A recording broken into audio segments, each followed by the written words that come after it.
안녕하세요. 제 채널에서 가끔 IELTS나 토플을 준비하는 방법에 대해서 얘기해달라고 하시는 분들이 계셔가지고 제가 실제로 토플이나 IELTS를 본 적은 없거든요. 근데 제가 읽었던 영어 학습법 책에서 그런 시험을 준비했던 분들의 얘기도 있어가지고 거기서 제가 읽었던 거랑 제 의견을 섞어서 말씀을 드려보겠습니다. 이런 식으로 시험을 바라보는 접근법도 있다. 이 정도로만 참고를 해주시면 좋겠어요. 먼저 시험이란 게 사실은 되게 좀 부담이 큰 거거든요. 그러니까 시험이 됐든 아니면 뭔가 다른 사람의 기준에 맞춰가지고 내가 뭘 준비하고 그걸 평가받는 것 자체가 되게 좀 스트레스를 받는 상황이에요. 근데 이렇게 스트레스를 받으면은 우리가 제 실력을 다 발휘하기가 힘들거든요. 그래서 시험은 그냥 기본적으로 이 시험 준비랑 시험을 아예 나눠가지고 시험 준비에서는 그냥 내 실력을 키우는 데 집중을 하고 시험에서는 그냥 이렇게 시험을 잘 보려고 하면은 긴장되고 해가지고 오히려 시험을 좀 망치거나 뭔가 페이스가 이렇게 흔들려가지고 오히려 되게 힘들게 시험을 보는 경우가 많고요.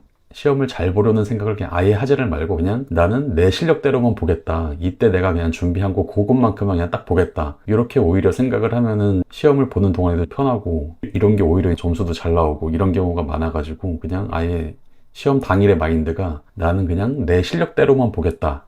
딱 이렇게 생각하시고 보시는 게 좋습니다. 그래서 시험 당일에만 집중을 해서 우리가 이 각 영역을 보면은 이게 이제 각 영역별로 시험 당일에 내가 실력을 발휘할 수 있냐 없냐 그건데, 그러니까 리딩은 생각해 보시면은 내가 어떤 내용을 읽었어요. 근데 이해가 안 돼요. 그러면 이제 한 번 더 읽을 수가 있잖아요. 그러니까 그게 뭐 문장이든 단락이든 아니면 글 전체든 내가 이해가 안 되면은 한 번 더 읽을 수 있습니다. 그리고 한 번 더 이해가 안 되면 세 번까지도 읽을 수 있어요. 근데 뭐 모든 걸 다 그렇게 읽으면 시간이 부족하니까 다 그렇게 안 되겠죠. 그런데 내가 필요하면은 한 번에 이해가 안 됐을 때 두 번 읽을 수 있어요. 그러니까 이것 자체가 엄청난 기회거든요. 그러니까 리딩은 사실은 100% 내 실력대로 볼 수 있는 거예요. 그래서 이거는 시험을 잘 보려는 생각을 버리고 내 실력대로만 보겠다라고 하면은 사실은 리딩이 제일 마음 편하게 볼 수 있습니다. 그리고 같은 원리로 라이팅도 내가 어떤 문장이나 단락을 생각을 했는데 그게 마음에 안 들어. 그러면은 이거는 내가 수정을 할 수가 있어요. 근데 물론 내가 어떤 내용이 떠오르지가 않으면은 이제 그걸 쓰지 못하니까 좀 제한적이긴 한데 어쨌든 내가 처음 생각했던 거를 바꿀 수 있다는 것 자체, 그 기회가 있다는 것 자체가 엄청난 거거든요. 그래서 이런 관점에서 생각을 해보면은 라이팅도 사실은 내 실력을 발휘할 수 있는 거예요. 상대적으로 쉽게. 근데 이제 리스닝은 우리가 한 번에 딱 들어야 되잖아요. 한 번 들었는데 어떤 부분을 잘 못 들었다. 아니면은 그 내용에 전체적으로 내가 캐치 못한 게 있어가지고 답을 못 찾겠다. 이런다고 한 번 더 들려달라고 할 수가 없는 거죠. 이거는 아예 기회가 없는 거예요. 그래서 리딩이랑 라이팅에 비해서 리스닝이 훨씬 더 그날 이제 실력을 발휘하기가 어려울 수가 있습니다. 근데 물론 한 번에 듣고 맞추는 것도 그것도 실력이다라고 하면 어쩔 수 없는 건데 어쨌든 리딩이랑 라이팅은 한 번 더 생각할 기회가 부여된다는 거. 그 측면에서 보면은 내 실력을 더 발휘하기가 쉬운 거고 리스닝은 무조건 한 번에 다 들어야 된다는 거. 이러니까 좀 더 내 실력을 발휘하기 어려울 수 있다. 근데 리스닝은 내가 100%다 듣는 걸 평가받는 건 아니잖아요. 그 중에 내가 못 들은 부분이 약간 있어도 어쨌든 답을 찾을 수만 있으면은 나는 그 문제를 맞출 수 있는 건데 스피킹은 또 다른 게 내가 어떤 말을 준비하고 입을 딱 떼는 순간부터 그 말을 끝날 때까지 모든 게 다 평가의 대상이 되거든요. 그렇다고 내가 어떤 말을 했는데 이게 마음에 안 들어. 그렇다고 다시 그거를 반복해도 그 한 번에 말을 못하고 다시 반복했다는 것 자체도 평가의 대상이 되죠. 그러니까 사실은 시험 당일날 내 실력을 발휘할 때 제일 좀 힘든 게 스피킹이고 그 다음에 리스닝이고 그 다음에 라이팅이고 리딩은 사실은 이거는 100% 내 실력을 발휘할 수 있는 거예요. 그래서 이 관점에서 생각을 했을 때 준비할 때 예를 들어서 내가 총 10시간을 투자를 해요. 그러면은 제 생각에 스피킹에 6시간을 투자를 해야 되고 리스닝은 3시간, 라이팅은 1시간. 리딩은 사실은 시간 투자를 아예 안 해도 어차피 여기서 준비하면서 내 실력이 느는 게 있기 때문에 그냥 리딩에는 0분 투자해도 된다고 생각을 합니다. 그러면은 리스닝이랑 리딩을 다시 보면은 이거는 특징이 지문에 문제 풀이를 위한 모든 정보가 있어요. 근데 이제 시험에 따라서 힌트를 어떻게 제시하냐 그리고 함정을 어떻게 주냐 이것만 다른 거거든요. 그래서 이거는 그냥 문제 유형만 내가 파악을 하고 있으면은 내가 영어를 이해하는 속도가 시험이 요구하는 이해 속도보다 빨라지기만 하면은 모든 게 다 해결이 돼요, 사실은. 그러니까 문제 유형을 많이 알고 잘 파악하고 있어야 점수가 오른다고 생각하시는 분들이 있는데 실제로 해보시면은 예를 들어서 내 이해 속도가 160이고 시험이 요구하는 속도가 180이에요. 이러면은 내가 문제 유형을 아무리 많이 알고 있고 잘 알고 있어도 그 문제 유형을 시험 당일날 현장에서 써먹지를 못해요. 그러니까 문제 유형이 도움이 되는 거는 적어도 이렇게 내 이해 속도가 178인데 시험이 요구하는 속도가 180이에요. 간당간당 할 때 그때 이제 도움을 주는 게 그 문제 유형에 대한 정보고 내가 문제 유형을 거의 몰라요. 그런데 내가 내 이해 속도가 190, 200이 돼요. 그런데 시험이 요구하는 게 180이에요. 이러면은 내가 문제 유형을 거의 몰라도 그냥 되게 쉽게 맞출 수가 있어요. 그렇기 때문에 문제 유형이 점수를 올려주는 게 아니라 이 이해 속도가 내 점수를 올려주는 거고, 이해 속도가 이제 시험이 요구하는 거랑 간당간당 할 때 이때 제한적으로 그 힘을 발휘하는 게 문제 유형을 내가 어느 정도 숙지하고 있냐, 이거라고 저는 생각을 합니다. 그러면은 이해 속도를 어떻게 높이냐, 계속 새로운 걸 공부하는 게 아니라 컨텐츠 분량을 어느 정도로 정해가지고, 그걸 이제 보통 1시간 정도면 충분하다고 사람들이 얘기를 하는데, 1시간 정도로 분량을 정해서 그거를 그냥 계속 반복을 하는 거예요. 그러면은 똑같은 내용을 보니까 나중에는 이제 계속 문장 구조나 이런 거에 익숙해져서 점점 이해 속도가 빨라지겠죠. 그래서 그런 빠른 이해 속도에 적응이 되면은 새로운 내용을 봐도 어느 정도 그래도 내가 평소에 공부했던 것보다 훨씬 더 이해 속도가 빠른 상태로 시험을 보게 되거든요. 그래서 컨텐츠 분량을 정해서 이걸 반복하시면 되는데, 처음에는 그냥 기출문제집에서 1시간 정도만 뽑아가지고 반복을 하시면 돼요. 근데 내가 원하는 시험 점수가 되게 높을 수가 있잖아요. 그러면은 이렇게 기출문제집으로 100시간, 120시간 반복을 해도 내가 원하는 점수에 도달을 못할 수가 있어요. 그럼 어떻게 하냐면은 기출문제집을 계속 더 보는 게 아니라 그냥 내가 관심 있는 다른 그냥 일반적인 영어 컨텐츠 있잖아요. 그거를 그냥 보시면 돼요.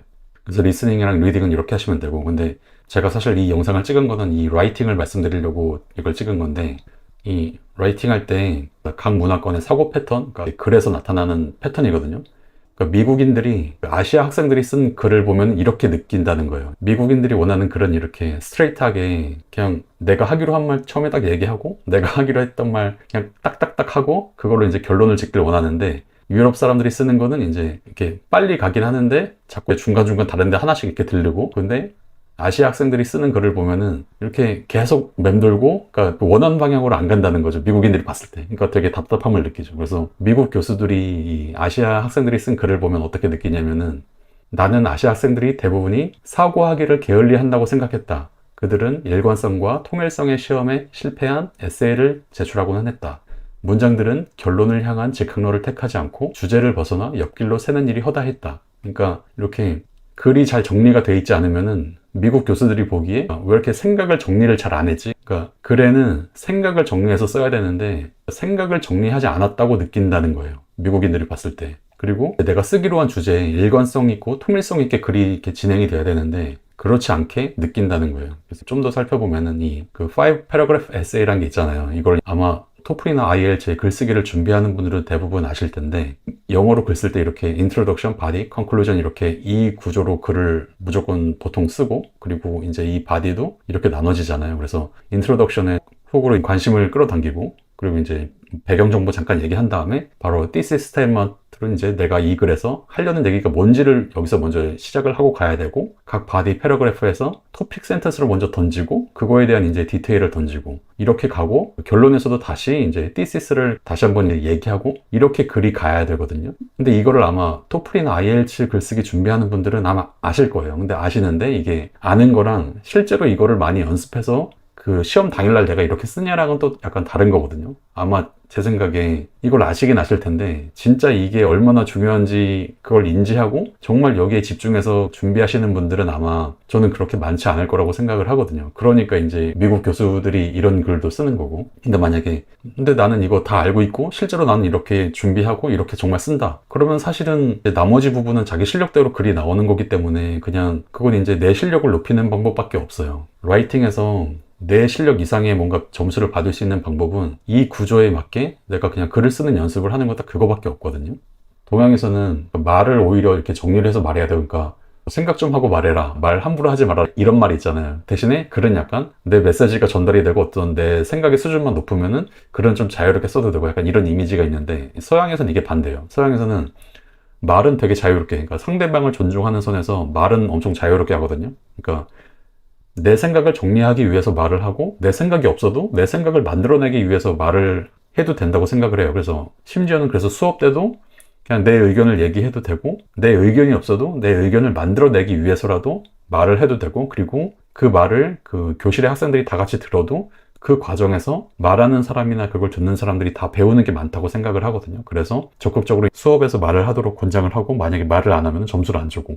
그런데 글은 반대예요. 글은 자유롭게 쓰면 안 되고, 글은 난 이렇게 내 생각을 정리할 수 있는 능력이 있는 사람이다라는 걸 보여주는 거거든요. 그래서 글은 꼭 이렇게 약간 틀에 박히게 정리를 해서 써야 되는 거예요. 제가 이제 말씀드리고 싶었던 핵심은 토플이랑 IELTS에서 다른 영역은 다 내 실력대로 점수를 받을 수밖에 없는데 이 글쓰기에서만큼은 조금 더 그래도 점수를 받을 수 있는 게 어쨌든 내가 이 틀에 맞춰 글 쓰는 걸 연습해가지고 내면은 다른 학생들보다 아니면 최소한 다른 아시아 학생들보다 조금 더 좋은 점수를 받을 수 있는 가능성이 높아지는 거죠. 그래서 정리를 해보면은 토플이나 IELTS를 준비하는 방식은 기출문제집 한 뭐 1회분이나 2회분 정도 중에서 리스닝이나 스피킹에서 1시간 분량만 골라가지고 그거를 반복해야 내 전반적인 이해 속도가 높아지니까. 그리고 라이팅은 그냥 굳이 기출문제집에서 이렇게 많이 뽑을 필요는 없이, 그러니까 전체적인 본문 자체를 다 쓰는 시간을 들일 필요 없이 그냥 틀에 맞춰서 쓰는 것만 연습을 하고, 리딩도 그냥 이거는 문제 경향만 파악을 하고, 그리고 이 시간이 다 지나도 내가 원하는 점수를 받지 못한다. 그러면은 이 토플이나 IELTS 내용을 계속 볼 게 아니라 그냥 관심 있는 원어민 영어 컨텐츠를 1시간 분량 골라서 그걸 또 반복하는 거죠. 그래서 스피킹이나 라이팅도 토플 내용으로 하는 게 아니라 그냥 내가 읽었던 관심 있는 내용을 가지고 연계해서 이거를 토플에 나올 만한 질문으로 바꿔서 써보는 거죠. 그리고 리스닝이랑 리딩은 그냥 이거를 그냥 낭독하고 하는 과정에서 자연스럽게 되는 거고요. 그러니까 기본적으로 시험은 그 시험 기출문제집이나 시험 문제집으로만 할 필요가 없는 거예요. 근데 뭐 초반에 어떤 문제 유형을 파악하거나 그 시험에서만 자주 나오는 표현도 일부 있을 수 있으니까 이제 이렇게 2회분 정도는 볼 필요가 있는데, 그거를 넘어가면 이제 더 이상 그 시험 문제집만 봐서는 점수를 올리기 힘들고 그냥 전반적인 내 영어 실력을 높이는 게 훨씬 더 효과적인 거죠.